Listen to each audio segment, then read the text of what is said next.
Yatsunako, Nana Hawaii, Yatsunako, Nana Hawaii, Yatsunako, Nana Hawaii. The Under One Sky exhibition actually had its genesis back in the mid-1990s when the Nevada State Museum was conducting archaeological analysis of ancient human remains and artifacts from Spirit Cave, about 60 miles east of here by the Stillwater Range. And they discovered that this individual was some 9,400 years in age. We had initially thought that he was perhaps 2,000 years old. This made that set of remains some of the oldest human remains in North America. Unfortunately, the Native Americans were not part of the initial investigations, and there were some hard feelings that were generated as a result of that. With the election of Governor Kenny Guinn, we had a governor who was very sensitive to Native American concerns. When asked of their concerns, they said the Nevada State Museum and what they're doing with our ancient human remains. The tribal council and the tribal chairman, Alvin Moyle, met with then Director Dale Urquiaga, and he asked them what we could do to help bridge this gap between the museum and the Native Americans. It was a wonderful opportunity when the Nevada State Museum came to the Fallon tribe and gave us an option or an opportunity to work on this exhibit. And we took that leap of faith into going into this project.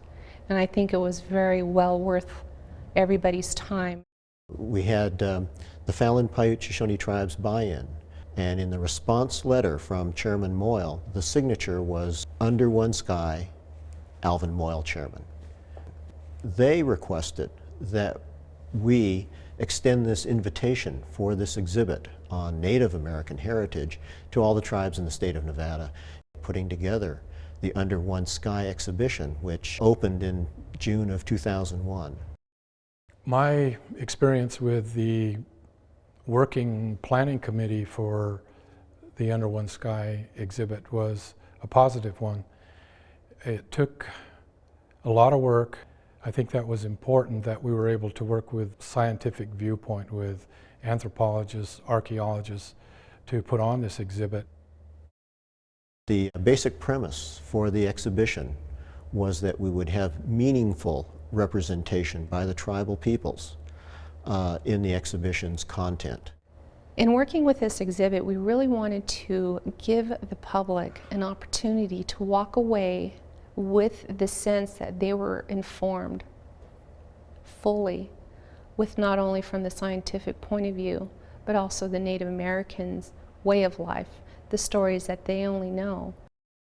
We're still living cultures, and we're still moving along, holding on to tradition, language, and still functioning in a modern world. And the way that we worked it was that we would have specific galleries that the Native Americans were basically in charge of. We have this in the Origins Gallery. This is what you see when you first enter the exhibition. Tells from Native American elders in their own language how Native Americans came to be here in the Great Basin. And we have another gallery, the History Gallery, that talks about Native Americans after contact with Euro-Americans.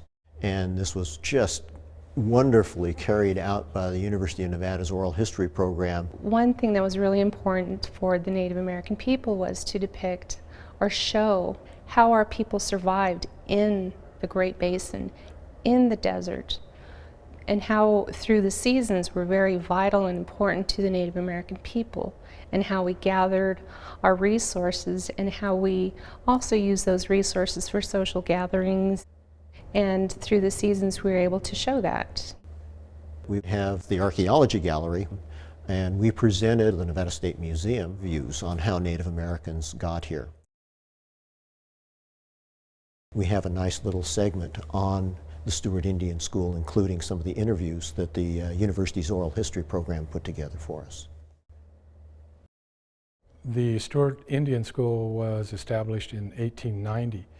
A lot of the native people or tribal people from the Great Basin attended Stewart. Some of the people that attended went on to live happy lives and, provided for their families.